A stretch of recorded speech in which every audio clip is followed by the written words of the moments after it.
Welcome back to my channel. Today I will show you the movie, a drama, mystery, fantasy film from 2019. Watch out and enjoy the movie. Sang Yu is a lonely, poor scriptwriter with no job, no friends, and dead parents. His main problem, however, is that he hasn't been able to sleep in over half a year because every time he does, a demon appears in his dreams and transforms them into violent nightmares. Tonight, Sang Yu is dreaming about being in the subway when the demon arrives, grabs him by the hair, and after making a hole on the floor, puts his head through it, killing him. He wakes up right after his dream self dies and intends to do some writing, but his landlord knocks at his door claiming he's brought him some food, but Sang Yu escapes through the window because he doesn't have the rent money. As he walks the streets, he remembers all the experts he's visited on the subject of dreams: psychologists, doctors, scientists, religious devotees, and the like. They all had different theories on what dreams do and can mean, but nothing concrete that could help him in any way. He stops at a food stand and asks for a crepe with no eggs because that's all that he can afford,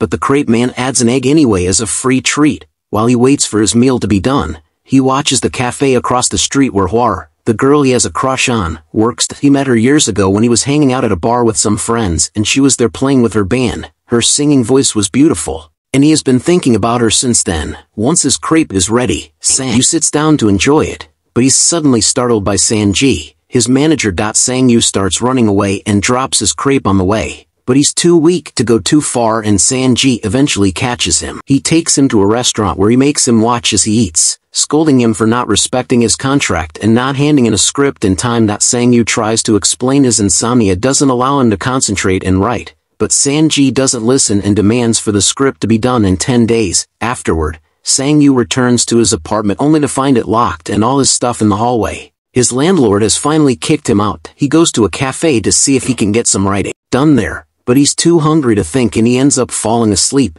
The demon appears behind him then, puts his chains around Sang Yu's neck and starts banging his head on the table. Once again, Sang Yu wakes up in the morning right after his dream self dies, and discovers his laptop has been stolen, having lost his work tool and starting to feel like he can't tell nightmares apart from reality. Sang Yu sends Sanji a message telling him he'll kill himself and reunite with his parents. He chooses the roof of the building across Hua's cafe and watches her as he steps onto the edge, ready to jump, but the crepe man interrupts him by offering him free food. The man joins him on the roof, and while Sang Yu eats, he tells him about people's different views on death and dreams, and reaches a simple conclusion. When Sang Yu is having these nightmares, he should tell himself I'm dreaming to be able to get out of them faster. Sang Yu stays on the roof watching Hua until night falls. Then he sells his cell phone in order to get some money to buy food. He goes to a convenience store, where he considers stealing some things, but changes his mind when he notices he's being watched. The food he purchases is eaten outside the store, where Sang Yu is shocked to be suddenly approached by Hua, who shows concern for him.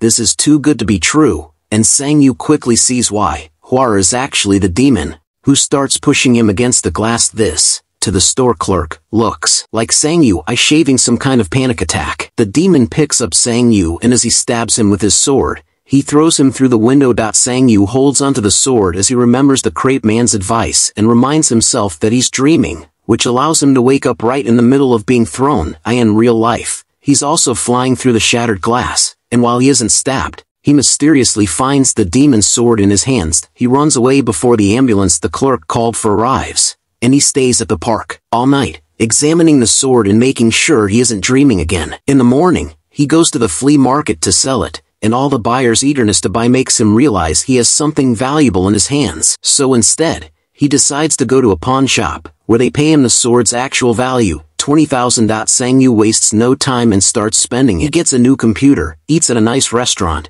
and stays at a fancy hotel. When night falls, he takes some sleeping pills and waits for his usual dream to kick in. This dream is also happening in the hotel, so he leaves his room and explores the hallway, grabbing a vase and saying I'm dreaming, but nothing happens. He decides to explore a little more, and that's when the demon appears, chasing after him with a giant gold axe. The demon hits him with his weapon and tosses him around, causing quite a number of injuries, but after a few hits, Sang Yu manages to grab the axe and says I'm dreaming. Once again, he wakes up with the weapon in his hands and no wounds to be seen. The axe is sold at the same pawn shop and the money is immediately spent again. Sang Yu gets nice clothes, a new car, and spends the night drinking with some women at a bar. When he returns to his hotel room though, he doesn't let them come inside with him. He just gives them money for a cab before going to bed. Tonight he's trying a new trick. He looks at pictures of an important museum on a book before falling asleep. And the trick works, because the dream happens in the same exact place he saw in the photographs. Sang-yu looks around, admiring all the antiques,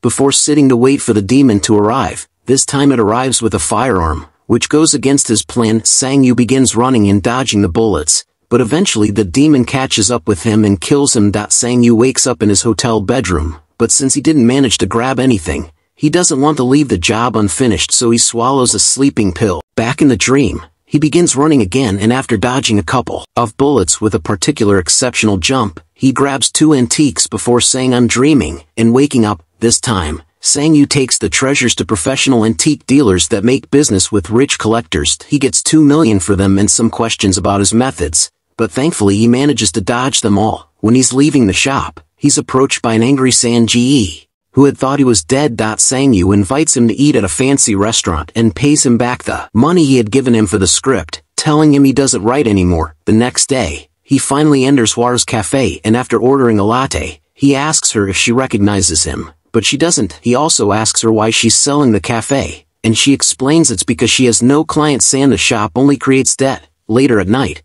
Sang-yu gets drunk while having dinner with Sang-ji, who wants to know the secret to his success. Sang-ji takes Sang-yu back to his hotel room, and after putting him into bed, he pretends to leave, only to come back and look at Sang-yu's wallet and checkbook. He's suddenly startled when Sang-yu wakes up with gold chains in his hands, and now that he knows the secret, begs his friend to let him help him with this new business of his, which Sang-yu considers for a while. The following day, Sang-yu buys Hwa's cafe and tells her he still wants her to run it. They can share the earnings, but he'll be in charge of covering the losses. To show how grateful she is, she invites him to dinner, where they discuss their new shared business, and Hwa expresses her suspicions of Sang-yu wanting more out of this deal than just money. From then on, Sang-yu goes into dream adventures regularly while Sang-ji protects his sleeping body. Some of his dreams include, for example, robbing a bank, where he shows how much control he's learning to have over his powers. He's starting to fight the demon back, and he can move objects around with his mind. He also starts bringing bigger objects back, like a red car. Sometime later, Hwa's cafe is full of clients because Sang-yu has sent Sang-ji to pay people on the streets to come. He's also left a bag of money for the crepe man as a thank you for the times he's shared a free meal with him. After the shop closes, Sang-yu goes for a walk with Hwa, who guesses based on only a few words that he's a scriptwriter. Sang-yu begins to walk her home every day after work, and one night he lets her drive the red car from his dream, which he tells her is for her. Such fortune makes her assume he's a very famous scriptwriter. While she drives through the night, Sang-yu remembers the day he met her. After her show, he saw her crying after a fight with her ex, and afterward, he followed her to the movies a couple of times. Sang-yu decides to take her to the movies in the present, which Hwa accepts, but it also makes her wonder when they'll get to see a movie he wrote. Not wanting to be caught in his lie, Sang-yu writes a script for real and gives it to Sang-ji to read while he dreams. Since Hwa is constantly in his mind, he dreams about being in bed with many copies of her, so he forces himself to wake up pretty quickly only to find Sang-ji crying at how good the script is. Their plan begins then. They sell the script to a movie company, offering them their own money to hire the biggest stars and make a huge success out of it. They even create a special dinner event to commemorate him, and he takes Hwa as his +1. There's even a special presentation that goes over his career, which of course is made up, claiming he wrote many successful movies but he didn't take credit for them because he wanted to travel and see the world. A couple of days later, during a dream, Sang-yu discovers something very peculiar. There's the body of a monk meditating, and when he tries to take his belt, his hand disintegrates. He doesn't give up though, so once his hand is back, he tries again. As he removes the belt from the monk, the man moves to touch his chest with 2 smoking fingers. But Sang-yu doesn't look too worried about it. The usual demon doesn't show up, and the treasure and the monk disintegrate too. One night, Sang-yu takes Hwa to the roof where he almost kills himself and shows her a fireworks show he's prepared especially for her. When she wonders if he'll ever disappear in the same sudden way he showed up, he promises her he'll never let her. Afterward,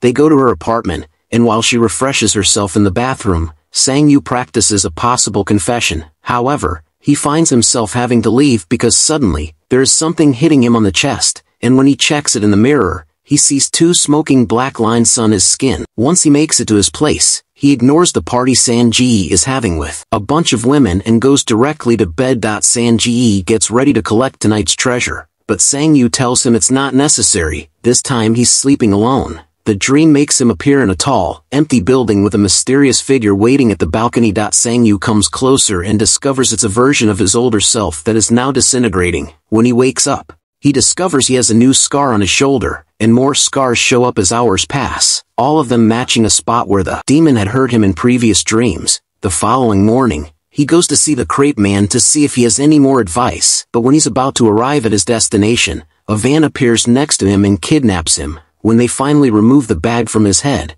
Sang-yu discovers he's in an abandoned building surrounded by a gang of criminals, whose leader is Chang-ji. Sang-yu tells them he'll pay whatever they want, and after agreeing on 10 million, he calls Sang-ji and asks him to bring the money over. When he arrives though, Chang-ji's men take the money and Sang-ji him as well, who Chang-ji uses to negotiate. Not having any other choice, Sang-yu takes the whole group back to his apartment together with an unconscious Sang-ji, where he shows them his hidden room with all his antiques. While Chang-ji tries to make him confess how he's obtained all these rare items, someone arrives at the building to see him. It's Hua. The receptionist announces her arrival through the intercom, so Sang-yu dumps her right there to get her to leave for her own safety. Seeing how upset this makes her, the receptionist tells her Sang-yu's door is still open for some reason and lets her go up anyway. As soon as she comes out of the elevator, one of the thugs captures her and takes her to the same spot where they're keeping Sang-yu. Chang-ji starts teasing her, trying to get under her skin by pointing out Sang-yu has been lying,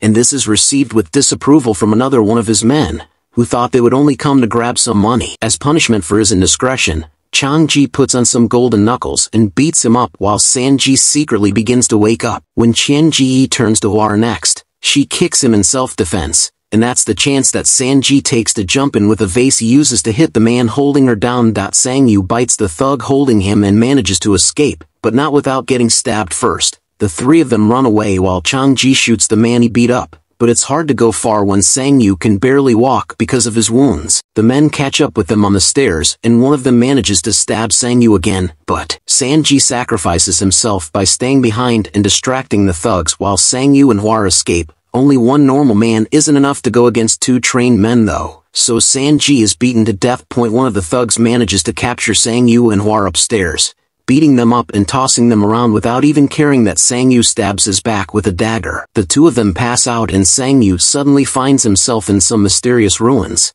covered in a black substance that quickly goes away when he starts moving. After looking around, he touches a glowing door arch and starts seeing a flashback of his life the last few months, including both real life and dreams, and even a version of him that was taken by the ambulance that night outside the convenience store. When that's over, he walks to an area with a giant crystal wall, which he starts hitting as he repeated "I'm dreaming" over and over until he passes out from blood loss. Suddenly, his body starts transforming, and Sang-yu finds himself becoming the demon. With the machete that appears in his hand, he starts hitting the crystal wall while picturing himself as the demon in various conversations that already happened but giving them a twist instead of sitting there and listening. In these versions he imagines, he hits his landlord and Sang-ji for not being nicer to him. When the wall finally breaks, the demon comes out in Sang-yu's living room, where Sang-yu's body is waking up as well. The demon kills all the thugs, without hesitation, even making his strange firearm appear when necessary. Then he comes after Sang-yu, ready to kill him as well, but he mumbles "I'm dreaming,"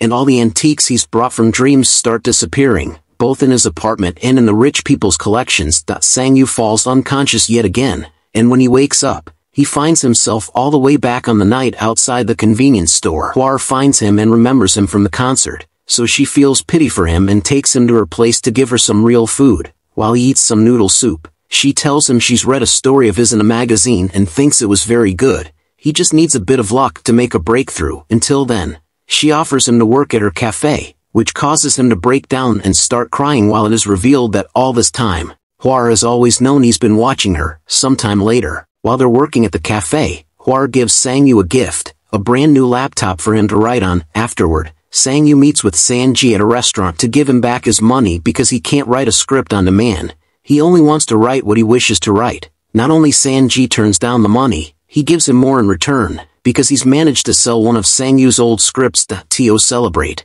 Sang-yu is the one that will cover their bill. Many days later, Now content with his life, Sang Yu goes to see the crepe man to order some food, so the man takes the chance to give him back his money and shows him a scar on his stomach, because he used to have the same power as well and learned this humble life is preferable. As Sang Yu listens to his story, the ruins from his last dream appear behind him, and it's revealed the new demon that killed the thugs has been following him since he reappeared at the convenience store. Thank you for watching. Hope you enjoy the video. For more videos please like, share and subscribe my channel.